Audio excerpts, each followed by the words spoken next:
Good evening. Bharat Jodo is well into its third week, but we are no closer to knowing if Rahul Gandhi is going to throw his hat in the ring to be the next Congress president. Today, as many as 3 state units sent past unanimous resolutions saying that Rahul Gandhi should be the next Congress president. Also today, yet another Congress veteran in Captain Amrinder Singh quit the party and joined the BJP. It's a very simple but existential threat that faces the Congress party. If leaders young and old are leaving the Congress to join the BJP or other regional parties, then where does that leave Rahul Gandhi and his plans of reviving the grand old party? But first, the story of how we are no closer to knowing who is going to be the next leader of India's principal opposition party.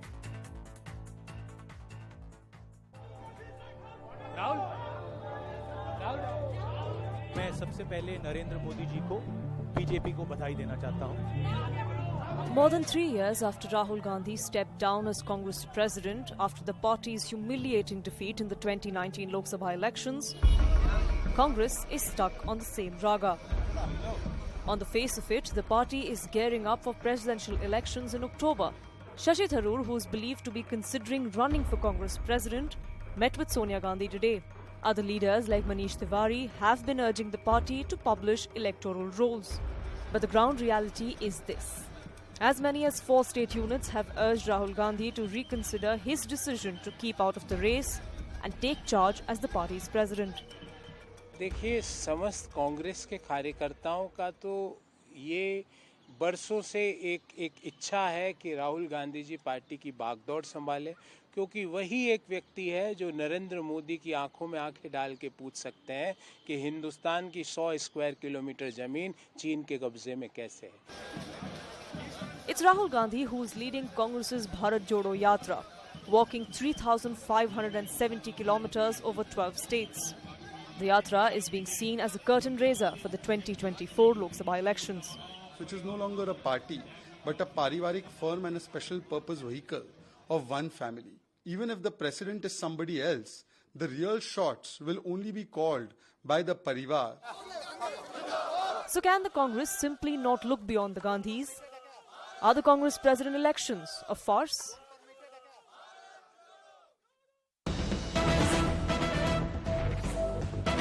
But we're getting some breaking news right here on Tacks. Some of the members of the erstwhile G23 have met to chalk out their plans for the upcoming presidential elections of the Congress party. Sources have confirmed to CNN News 18 that they have decided to put up a candidate. Shashi Tharoor may contest. Remember, Mr. Tharoor had met with Sonia Gandhi earlier today, but he will make up his mind only after testing waters. Remember, Jairam Ramesh, in fact, has responded by saying that anybody who wants to contest is free and welcome to do so. Nobody needs anybody's nod to contest. Pallavi Ghosh is breaking that story for us. Pallavi, so what are the chances that Shashi Tharoor might actually be the first serious candidate to throw his hat in the ring to be the next Congress president? Very, very high chance, Zakka, and I think there would be a clarity on this in a day or two, because 24th is when the nomination begins. And he is, of course, being consulting with many of the members of G23 and even otherwise. And what I certainly pick up is that he did ask for an appointment with Sonia Gandhi. But as Jairam Ramesh told me, that no one requires anyone's permission. It's going to be a free, open, transparent election. And anyone who wants to contest can actually contest the elections. So I would say it's highly likely that Shashi Tharoor is going to be contesting the elections. But also what I'm picking up really, Zakka, is that G23 leaders, at least some of them, have met, and they too are planning to put up a candidate. And the logic behind that is very simple. And the logic is that if we have raised question marks over the lack of organization in elections, then we need to prove our point by contesting the elections. So there is likely to be a G23 candidate as well contesting elections. Incidentally, Zakka, before I toss back to you, Shashi Tharoor also was one of the original signatories to that letter which was signed by the G23 to Sonia Gandhi. And very quickly, so if that is the case, that G23 candidate is either Mr. Tharoor or someone else, and if that person is going to be a serious contender, then where does that leave the other camp? Does that mean either Rahul Gandhi himself decides to run, given these 4 state resolutions that have been passed, or the Gandhis nominate somebody else who then will have to go and file his or her papers? Well, again, what I'm picking up from top sources within the Congress party is that, and something which Madhusudan Mistry also told me, and he's a chief electoral officer, that we are not going to be influenced by the resolutions, which means that despite a public sentiment within the Congress party that Rahul Gandhi should become the president, it does not necessarily mean that Rahul Gandhi will become the president, or he's also going to be filing his nomination papers. As of now, the sense we get is that Rahul Gandhi himself remains reluctant to contest elections. But, this is something we'll have to play by the year. There's a possibility of more than one or two people filing their nominations. And I think Jairam Ramesh has made it very, very clear that in case there are more than one candidate, of course, there's going to be an election. So no one is looking at consensus at this point of time. At least Sonia Gandhi certainly isn't. All right, we'll leave it at that. Pallavi Ghosh, we'll leave the story there. But I want to open this up because it does bring in very serious questions as to the state of the principal opposition party in this country. Are they going to have elections? Are they not going to have elections? Who are going to be the viable candidates who will fight? And ultimately, whether Rahul Gandhi decides to fight or not, or whether he nominates someone else as the quote-unquote Gandhi family candidate, then what may that mean for internal democracy within India's principal opposition party? Let me go across now to our guest, Syed Zafar Islam, BJP spokesperson joining us, Radhika Khera, Congress spokesperson, Rashid Kidwai, author and somebody who's tracked the Congress party for a number of decades, Kailash Adhikari is managing director at Governance Now, and Ratan Sharda, RSS researcher and author joining us. Radhika, let me start with you first. So we have 4 state units that have now passed resolutions asking Mr. Gandhi to be the next Congress president. Today, Bharat Jodo is in its 3rd week, and none of us on this panel or none of us in the Congress party, none of you all are in a position to say whether Mr. Gandhi will contest at all. So if that is the case, then doesn't that render this election itself a bit of a farcical exercise? Because you have state units saying that Mr. Gandhi should contest. Mr. Gandhi himself is reluctant. Ultimately, net, it might end up being that even though a Gandhi is not the next Congress president, their nominee will become the next Congress president. What I don't understand, Zakka, is that why is it a farce? The Congress party is the only party which has internal democracy and has elections. When have you seen an election happening in the Bharatiya Janata Party or the Aam Aadmi Party or any other party for that matter? You have parties which declare their president as forever presidents. You have parties where suddenly you will get a notification, a press release that the new BJP president is so and so. The Congress party has always had elections. The previous election also, Rahulji filed his nomination. And when it comes to state units, that is the choice of every worker. And like we have always said, every worker wants Rahul Gandhi ji to be our Congress president. No, but isn't that the irony and isn't that the dichotomy, Radhika, that if you're saying that every state unit, every worker of your party wants Rahul Gandhi to become the next Congress president and he himself does not want to, then what value does the next person have who is going to be the next Congress president? Because as you said, all state units want Rahul Gandhi to become the next Congress president. Like I said, that is what all the Congress workers want. But at the end, it is Rahul Gandhiji's decision whether he wants to file his nomination or not. And he has made that clear to the media. Now, Okay. like I said, the Congress party is a democratic party. Every leader, every worker, every individual who is a member of the Indian National Congress is eligible. There were some certain rules, like there are rules in every election, to contest and file their nomination. Okay. Whether there will be one candidate, two candidates, three candidates, that is an open book in front of the media. So we have never hidden let me anything ask from the media. Zafar Islam. Have So you that's ever what heard that's of what seeing a Radhika press release saying and the Congress that, party are so-and-so saying person two has things. been made Yeah. the Congress So let me president? ask Zafar Islam that two things. One, unlike in your party, Zafar Islam, they have elections. In this case, they will have an election. Whether or not Rahul Gandhi contests, we don't know, but there will be an election. And Shashi Tharoor, by no means, if he decides to contest, he's not a non-serious candidate. He's somebody who's taken seriously both within the Congress and outside. Secondly, if there is this electoral practice, you may question the validity of it, you may question, whether it's a farce or not, but the fact is there is going to be an election to decide whoever the next Congress president is, he or she. Zafar. Well, Zakka, let me tell you. First of all, I don't know whether you consider this as election. To me and to us, it looks like that nothing but it's farce. Secondly, what is more important, that states after states passing resolution that Rahul Gandhi ji should be the president of their party. We have no problem. But it only exposes Congress party that they are managing the entire event. It's nothing but an event, because all the states on their own cannot pass resolution unless they have been asked. And what is more important from our perspective, that if Rahul Gandhi ji becomes president, it suits us. It suits us the best. You know why? Because our fight is against corruption and our fight against Parivarvad. And they complement both, because they are on bail because they have committed crime, and they are currently on bail on corruption charges. And secondly, you know that Parivarvad is an issue which the Honorable Prime Minister has very candidly said that we have to fight against this menace. And for congressmen, the first priority is family, and they do a lot of corruption because they have to please the first family.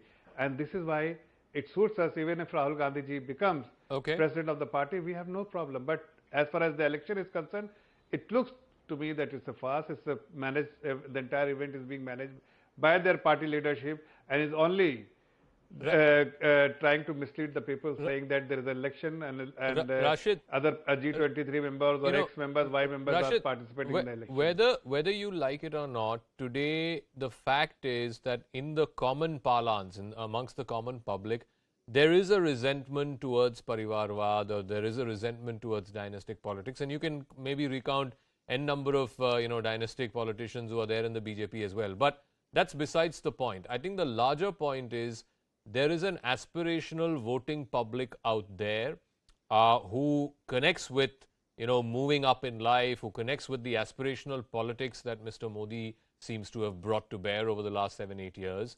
And for them, the way this issue has been posited in the public domain, that here you have dynastic politics where Sonia Gandhi's son will become the next Congress president, and then from there another Gandhi will become the next Congress president after him or her. That is completely anathema to this idea of aspirational politics and aspirational mobility that young India wants and young India aspires for. On that public posturing of that issue, you cannot fault the BJP or the Prime Minister for that matter. Yes, Zakka. So I think the Gandhis, and particularly Rahul Gandhi, has figured that out.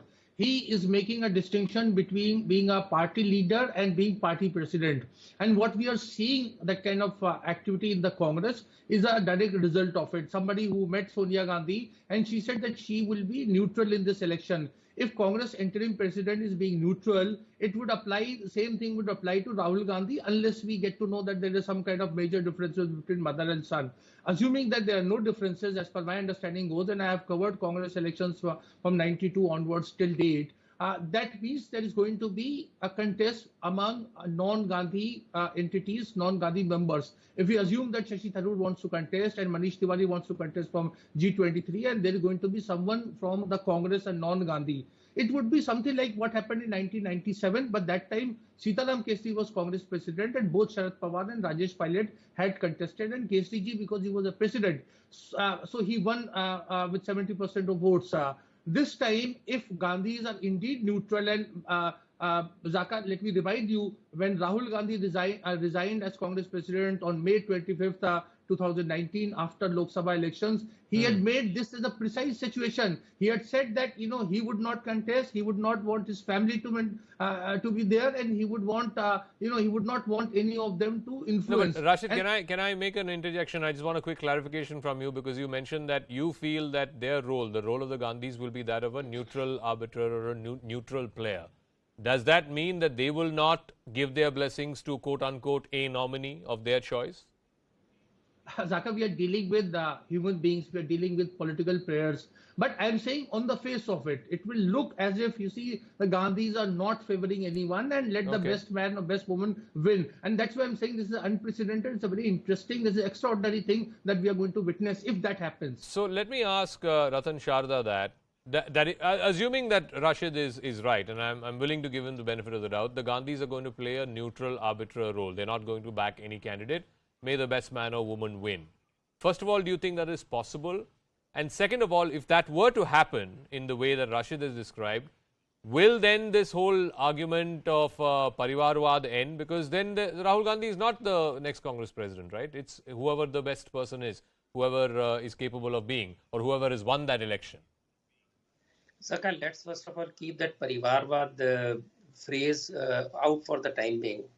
Let us see that Tharoor makes a tweet that he has sought permission of Sonia Gandhi to fight the election, which shows that you cannot fight an election, you cannot have space at the top without the assent of the Nehru family. So that is very clear that Nehru hold on the party is total, and all this drama of election, etc., is only for the consumption of the public, that we are not a family party. Number two, you say G23, but G23 has not taken any decision, any action, just except writing letters. Now, if you look at the state PCC sending out letters to make Rahul Gandhi the president, it means somebody is drumming up the support. Because without election being, nominations being filed, if there are PCC sending out signals to make Rahul Gandhi the president, definitely there is some background play going on which wants him back in the seat which was always his. No, but And as far as Bharat Jodo Yatra, Razanji, what Radhika is saying is state units are free to pass whatever resolution they want to pass. Ultimately, so let whoever me is going complete to be it. next Congress president has to let win me that complete the election. argument. Let me complete the argument. See, Rahul Gandhi did not chose a moment when elections were around the corner to put the Bharat Jodo Yatra together. He could have waited for the election to get over. The very reason that he has done the Bharat Jodo Yatra at the time when he fears he will lose power in Congress shows that this yatra is also to save his own skin, make a appearance a very highly in demand politician, and then the competition in the party would be scared away to fight against him. So I think there is a dual game being played, and my worry is that I want Congress to survive. I have said this from 2014 onwards that we need a national opposition. We can't have regional direct alliances to be the opposition. Unfortunately, Congress has not risen about petty politics, about accusations, about victimhood, about abusing, etc. They have wonderful chance to corner the government, but without that, then instead they are just making lampooning themselves, lampooning BJP or PM. That doesn't take them anywhere. Okay, let There me are ask. too many issues, and Congress who are passing the resolution are doing so because there is a sense of inferiority complex. There is a sense of unease. If Nehru family goes, what happens next? So this is the crux. So let me ask Kailash Adhikari that when Rahul Gandhi started off on his Bharat Jodo, which was a couple of weeks ago, the whole idea was to A, reinvent himself in his politics, and B, of course, to try and feel connected more to the people of this country. But subsequently, we've had, I think, 8 out of 11 MLAs in Goa leave the Congress party, even while Bharat Jodo was happening. And today we had a veteran like Captain Amrinder Singh, although there were no surprises there, but a veteran of 45, 50 years in the Congress party, multiple-time chief minister, leave the Congress and join the BJP. That happened today. So the question naturally that people across the country will be asking is, if Rahul Gandhi cannot hold on to his own in just the last 2 to 3 weeks, then where is the question of connecting with the people? Where is the question of Bharat Jodo when everybody is doing Congress Jodo? Absolutely, Zakka. And if you remember when we were debating this about when the Bharat Jodo Yatra started, I had mentioned saying that more than Bharat Jodo, Mr. Rahul Gandhi should focus on Congress Jodo, because with the amount of people leaving the Congress party, and at that time it was Shri Ghulam Nabi Azad voicing his clear-cut opinion of leaving the Congress party and his displeasure also at that particular point of time. Now, Zakka, towards this whole episode that we are debating today, I feel, it is quote-unquote monarchy under the garb of democracy. And we know what symbolic monarchy, we just saw a very prime example in One Nation a few weeks ago, how symbolic monarchy passes. Now, when in 2019, Mr. Rahul Gandhi, resigned from the post of the president of the Congress party, there were some reasons behind it. It was not just the scorching Lok Sabha defeat, but also time and again after 2014, the state by state that they are losing, and the so-called principal opposition party of this country has been reduced to having power in 2 states, which is equivalent to the number of states that even the party that holds power in Delhi has. So we can see that what the party has come down to, and the kind of displeasure that the G23, well as other leaders leaving. And now, since at the onset of this program, we heard the breaking news that the G23 might push their own candidate. It may be good, I believe, for the party if they think beyond the family, running the party. And even it happens in the corporate world where a family starts a particular corporation, but they think beyond and they are unprofessionally here. It will be better looking at the results of the past 8 years. They are testimony of the fact that the party should look beyond the family. And if this is the only method to get the family back, and just by showing that election happened, then elections also happen in Somalia, Zakka. No, so I want to ask Radhika Khera that, there's also a question of accountability. And to be fair to Mr. Gandhi, he resigned as Congress president right after the last big election defeat and the Lok Sabha election defeat. But subsequent to that, there have been multiple state elections. There have been close to 20 state elections since the 2019 general election. And the Congress party has hardly won anything. In fact, the last big states that Congress won was before the 2019 election. It was in 2018, where it won Rajasthan and Chhattisgarh. So the question of accountability also arises, because you're not just not able to mount a challenge to Mr. Modi nationally, but even state, where supposedly you have state leaderships, you're not able to mount a challenge to the BJP or, for that matter, to regional players. See, if buying and purchasing MLAs is winning, how you describe winning elections, then I'm sorry, that is not a democracy that our freedom fighters fought for. That is not the democracy that Mahatma Gandhi ji, Sardar Patel ji, Nehru ji, Chandrasekhar Azad ji, Subhash Chandra ji, Bose ji fought for. This democracy that a party will come into power, and so-called policies of Mr. Modi that you were talking about, of buying MLAs out everywhere. We've been seeing that happening, even in Goa. Either you scare people with CBI or ED, or you buy them out. Is this the democracy that our freedom fighters, Zakka, our ancestors fought for? I'm sorry, it is not. And I will repeat and reiterate myself again. Rahul Gandhi ji took the responsibility of the defeat in the Lok Sabha elections as he was the Congress president. But did you see, and when you're talking on the panelists are talking about Ghulam Nabi Azad ji or anyone else leaving the party, did any of these people ever take responsibility? They were ministers in the last two UPA governments. Rahul Gandhi ji was not the minister. He was not leading the government. He was only a member of parliament. Did any of those people, whether it was Mr. Scindia, who himself was a minister, whether it was Mr. Other people who left the party and are now ministers in the Bharatiya Janata Party, did any of them take responsibility? They were ministers in two, UPA 1 and UPA 2. Why did the Congress lose after they were ministers and they were working so well and they are such good leaders? Okay, so Zafar, respond to that. It's all very well for Ghulam Nabi Azad or Captain Amrinder Singh to leave the Congress party, or even for that matter Jyotiraditya Scindia. But the fact remains that none of them took responsibility for these electoral defeats. Why should Rahul Gandhi be held accountable for these electoral defeats when he had given up Congress presidentship in 2019 itself? Zafar. Well, Zakka, you must have seen the conduct of Rahul Gandhi. He always behaves like a president of the party. He behaves like the supreme leader of Congress party, and everyone has to accept his leadership is something which is a unwritten rule in Congress party. But let me tell you, time and again Radhika is talking about the MLAs and MPs and the leaders. Their leaders have left the party, and she is making a wild allegation that they have been offered money and BJP has bought them out. It is absolutely baseless to make this kind of allegation. But what is more important for them to realize that those people have been pushed by their leadership to leave the party. See their comments. You have just shown comments of some of the leaders who have left the party. See what their comments are. It is consistent that party has not treated them well. Party has not given them recognition. Leadership has not met them. Party leadership has done X and Y and Z. So first you have to introspect, take the responsibility of these people, why these people are leaving. That somebody like on the panel said, Congress Jodo should be your priority, not Bharat Jodo. Bharat is already intact, but your party is not intact. The people are leaving from your party, and every day people are leaving.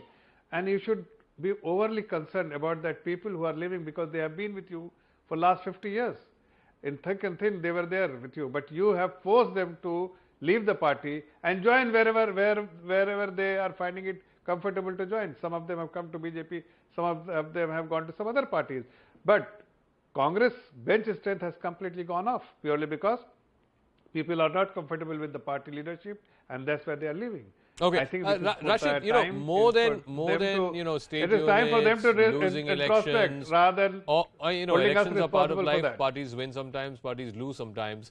But the larger question is, with Mr. Modi and the BJP, you're very clear what they stand for. They stand for nationalism, they stand for upliftment of the poor, they stand for national pride on the global stage. It's very clear what the package is. The voter knows exactly what they're voting for. Today, I don't know what the Congress party stands for. Rahul Gandhi seems to believe in some things. His mother, of course, believes in slightly different set of principles. What does the Congress party stand for in the eyes of the average voter, that there is a compelling narrative or a compelling story or a compelling choice even that the Congress party is providing as an alternative to the BJP? Zakka, what you have articulated sums up the the problems of the Congress, why Congress has not done well, why it is not doing it. But we must, as political observers, analysts, journalists, we need to see what's happening inside the Congress. You can go on criticizing, making sweeping statements about the Congress, but look at the kind of reality. I have covered many times these kind of elections, and I have seen how the command performance used to work. One fine day, the 28, 29 state units would stand up, pass resolution, and say whoever Gandhi or whoever the High Command wants should be the leader. This is not happening. Only 4 or 5 states are doing. Why others are not doing? Because there is some kind of, nobody knows what's happening. Nobody can read Rahul Gandhi's mind. Nobody knows what Gandhis are up to. So there is some kind of change is there. Some kind of course correction is taking place. Not only in just this kind of thing about Yatra, but about internal Congress elections and the roadmap. And as Radhika Khera was saying, there is this kind of shift the accountability from Gandhis to the Congress party and Congress bigwigs, because those used to get away, and it was very easy to blame it to Rahul Gandhi. Which is fine. I mean, there's not a problem there. The only problem is by launching this Bharat Jodo bang in the middle of the election process to elect the next Congress president, hasn't Rahul Gandhi and this whole Bharat Jodo Abhiyan itself taken away from whoever the next president is going to be? Because all the attention, at least as far as Congress folks are concerned, is on Bharat Jodo. No, this is what I'm saying. What Mr. Chidambaram said yesterday was significant, because party leadership is something and party's presidential post is something. These are two different things. If that distinction is made, that is why I'm saying it's an interesting phase, it's an interesting development. Ratan Shahzad, do you buy that distinction that Rashid is making, that party leadership is one thing, the Gandhis may continue to still, call the shots as far as the leadership is concerned, but party presidentship or presidency is not quite the same thing, and that president, whoever he or she is going to be, will have to get elected through an election process, and if Rahul Gandhi does not want to go through that election process, he will not be the next Congress president. Honestly, I don't think this dichotomy works in Congress. You see, Rahul Gandhi, all through his political life as a senior leader, has avoided responsibilities. He never became a cabinet minister. He never took responsibilities. In Lok Sabha, he raised questions, and when the answers were given, he ran away from the Lok Sabha. He goes out every month, every 2 weeks outside to get some relief from the political heat here. So he's not a full-time politician, but still he controls the Congress. And if the lady here talked about Subhash Chandra Bose, do we know how Subhash Chandra Bose was hassled out of the Congress and made to resign, though he won the election against Gandhi's very favorite candidates? So let us not compare it. Point is that you either say, okay, I am giving up the post, I will become Gandhi of Congress, very clearly. Rahul Gandhi wanted to become Gandhi of Congress. He tore the bill which was passed by the Lok Sabha. Yeah. He put MMS in a great difficulty. So you cannot have a leader who will not take responsibility, but will keep on rejecting whatever somebody else does. He has to become responsible whether he becomes president or not. That's my contention. I'll give the final word to Kailash. So ultimately, it boils down to two things. Does Mr. Gandhi want to run? Because if he runs, I'm fairly sure, and I think everybody in the panel will agree, that he will win. And two, if he does not want to run, then are they going to be neutral arbiters, as Rashid seems to think, or will they give their quote-unquote blessings to a candidate who eventually will go on to win? So that is the moot question. Kailash. Zakka, if they give their blessings to quote-unquote any other candidate, and if that candidate turns out to be just a nominee, it won't help the party. If the party has to be helped, if the party has to be uplifted in true sense, then naturally someone more deserving within the party has to be elected. And in the truer and in the fairer sense of democracy, a chance should be given. Okay, we'll leave it at that. We'll see. I guess we'll know the first set of names that we'll know is on the 1st of October when the nomination process concludes and we'll know who all have thrown their hat into the ring. And then, of course, subsequently in the third week of October is when the election will take place. We'll leave it at that for the moment. I want to thank Radhika Kera, Zafar Islam, Rashid Kidwai, Kailash Adhikari and Ratan Sharda. Meanwhile, the world's biggest funeral was held today as more than 2,000 dignitaries attended Queen Elizabeth's state funeral, which happened at the Westminster Abbey in central London. Her body has now been taken to the Windsor Castle, where there will be a private burial ceremony and where she will eventually be laid to rest. After 4 days of lying in state and thousands of mourners paying their respects, Queen Elizabeth's coffin moved out of London's historic Westminster Hall. The coffin was carried by the Grenadier Guards to Westminster Abbey. Meanwhile, 2,000 dignitaries arrived at Westminster Abbey for the funeral service. They included US President Joe Biden, French President Emmanuel Macron, and UK Prime Minister Liz Truss. President Murmu attended the funeral on behalf of India. King Charles and other members of the royal family walked behind the coffin of Queen Elizabeth as it was pulled to Westminster Abbey for her state funeral. Ahead of the service, the bell at Westminster Abbey tolled 96 times, once a minute for each year of her life. As the coffin entered the Abbey, the family saluted the late monarch who had reigned for the last 70 years. Queen Elizabeth's great-grandchildren George and Charlotte, the children of Prince William and Princess Catherine, joined the funeral procession.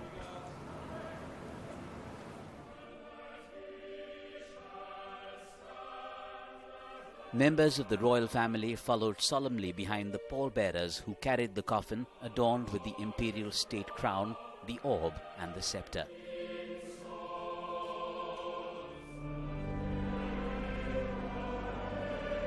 Prayers were sung and the Archbishop of Canterbury delivered a sermon at the service, which drew to a close with 2 minutes of silence observed across the United Kingdom.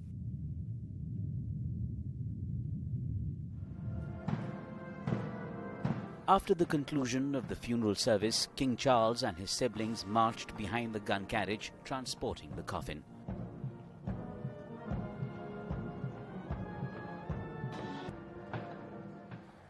The coffin of Queen Elizabeth was transferred into a hearse to take her to her final resting place at Windsor Castle.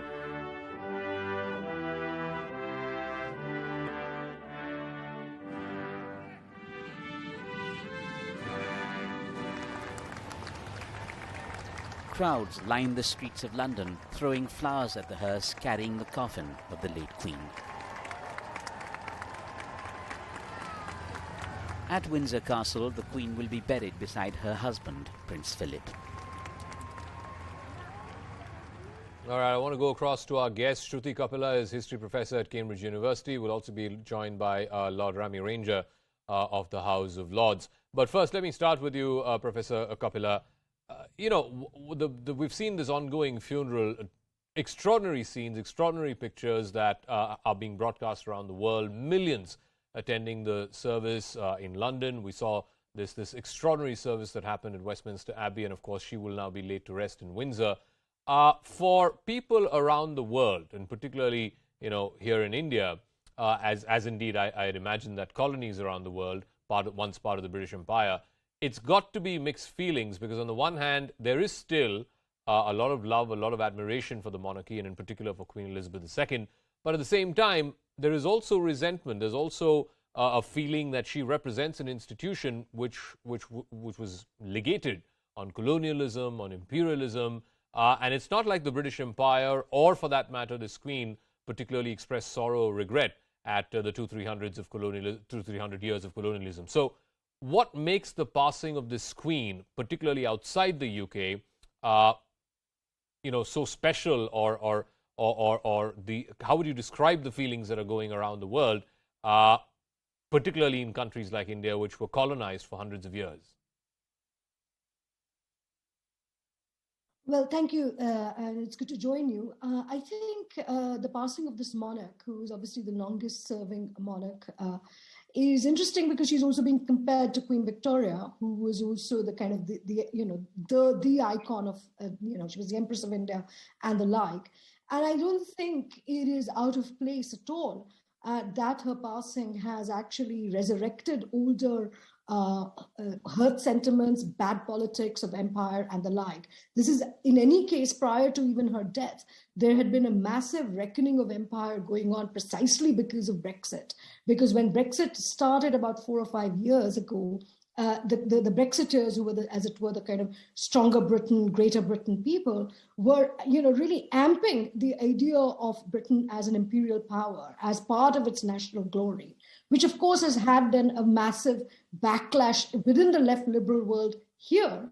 But, I'm always struck by two things. One, that in India, people seem to have really moved on, in the sense that Indians don't on a very daily basis think very much about the empire. It's very much the past. It's over, which is not to say that this was a good history. Far from it. It's more that Indians have moved so far beyond and emerged better and stronger in the last 70 odd years.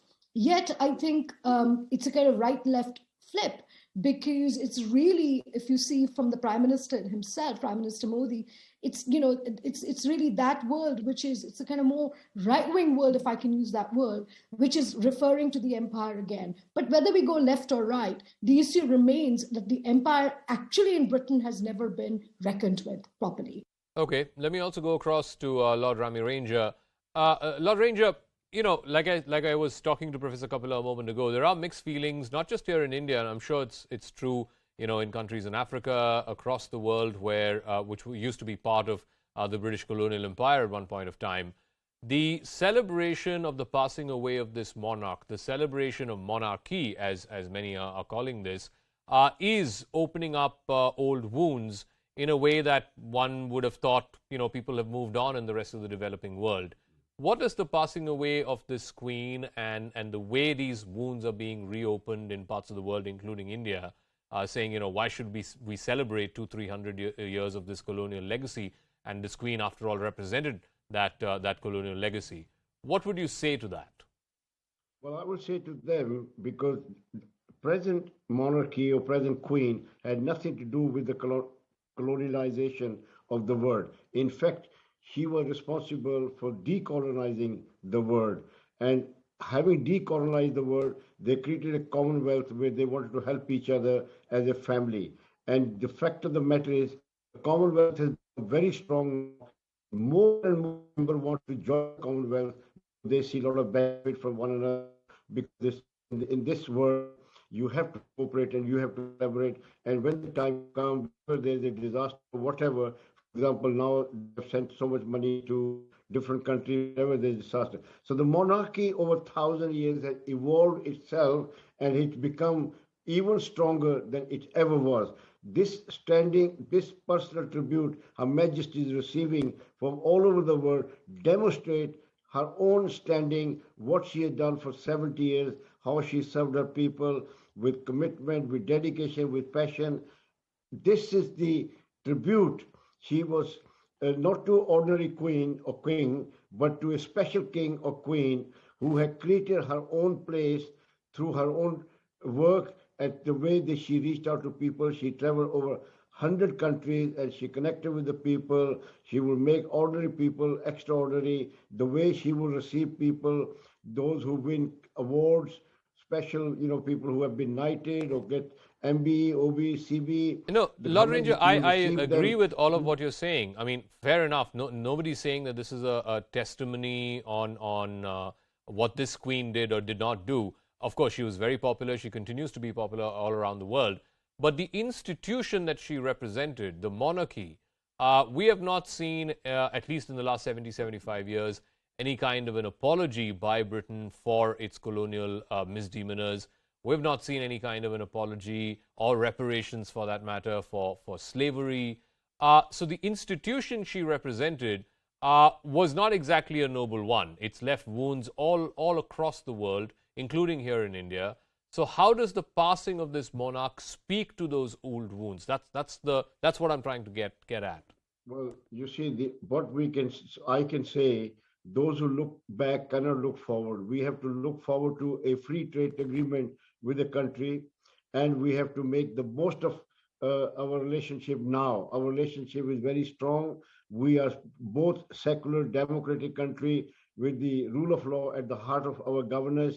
We share similar values, and together it's not like UK and China, UK and Russia. It's UK and India, because they're both human rights, human freedom or human empowerment is the heart of their governance. So therefore, we need to look forward and look at the bigger picture. By opening old wounds is not going to benefit, but you can feel good for a few minutes by abusing people, but it doesn't bring you benefit. I think I've been very positive. My father was assassinated in 1947 because he opposed the partition of India. I grew up in a refugee camp. My mother suffered, our family, so many millions of people suffered due to the breakup of India. Unlike Palestinians, they have not forgiven Israel, and they're still living in refugee camps. So therefore, forgiveness, and it relieves you, it sets you free to do better things. So I think, we have to now see what future holds for us. The past, there were Lord Ranger, give me a moment. Let me go back to Professor Kapila. Right, we know how the developing world is looking at the passing away of Queen Elizabeth. And again, like I said, it's not a testimony to the person that she was. Of course, she was much loved and much adored around the world in the Commonwealth, and of course, including here in India. But what about how it's playing within the UK? I mean, we have seen protests when her body was taken to Scotland, I think, last week. There were the hashtag #NotMyKing, which was trending. The Britain of today, the Britain of 2022, is far more multicultural, multilinguistic. Many of these people, in fact, have come from former colonies of the British Empire, including India. So in the passing away of the Queen, how is modern-day multicultural, multi-ethnic Britain reconciling with this, colonial past, as it were, and the past that, or the institution that Queen Elizabeth represented? Professor Kapila. I think it's interesting.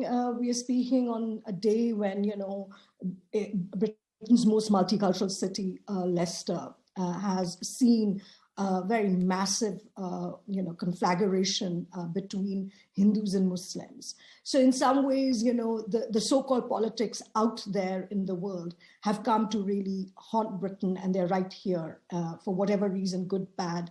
And it speaks also a lot to what is going on in the Indian subcontinent. So those things are now no longer disconnected. It's not simply because of, say, the digital age, but as I said, you have second, third generation South Asians here, but also people from Africa and the Caribbean, who all have very, visceral memories of the empire and visceral histories, which have now become part of public debate. So, even in my university, several colleges are having kind of inquiry about how slavery may have contributed to the making of these institutions, to the wealth of these institutions.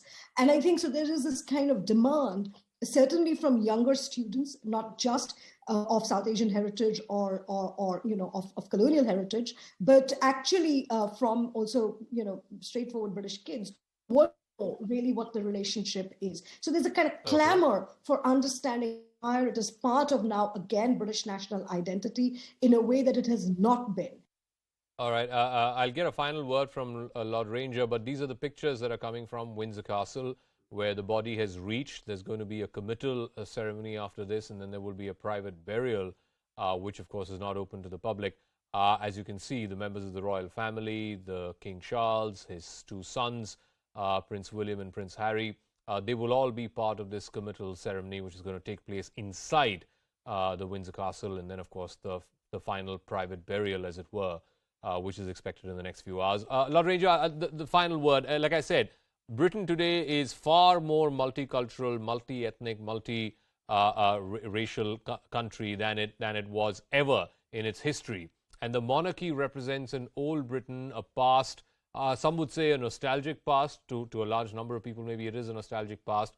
But today, would you say, with the passing away of this queen, the longest reigning monarch in the world, it is also the end of Britain as a powerhouse that we know, and Britain, the idea of Britain being this, white country dominated by, the lord class, as it were, that idea of Britain today is gone. In fact, modern day Britain has far moved ahead from what the monarchy represented of Britain.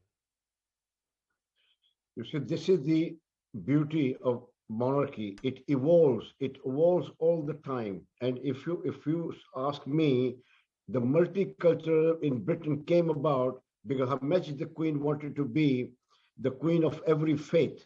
She connected with every type of community, every community, and she will visit their mosque, gurdwaras, temples, Hindu temples, or churches. She was the queen of everyone. So that's how they were inclusive. They wanted to bring people, and that's how the amount of outpouring you see all over the world demonstrate that the monarchy is relevant and is even stronger before. And King Charles will be a very good king, although he's only been king for 10 days, 1 week. But you see after 4 to 5 years, okay, he has been groomed, seen his mother for 70 years, delivering her duties to the best of her ability and better than anybody else could do it.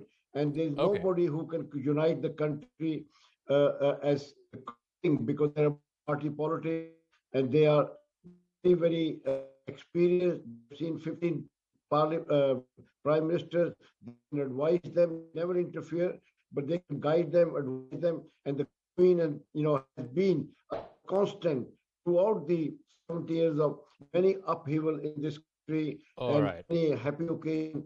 People love pageantry. We'll leave it at that. Lord Ranger, thank you very much for joining us with your perspective, your thoughts on the passing away of the monarch. I think it was one of those newspaper articles which rightly captured the essence, saying celebrate the monarch, not the monarchy.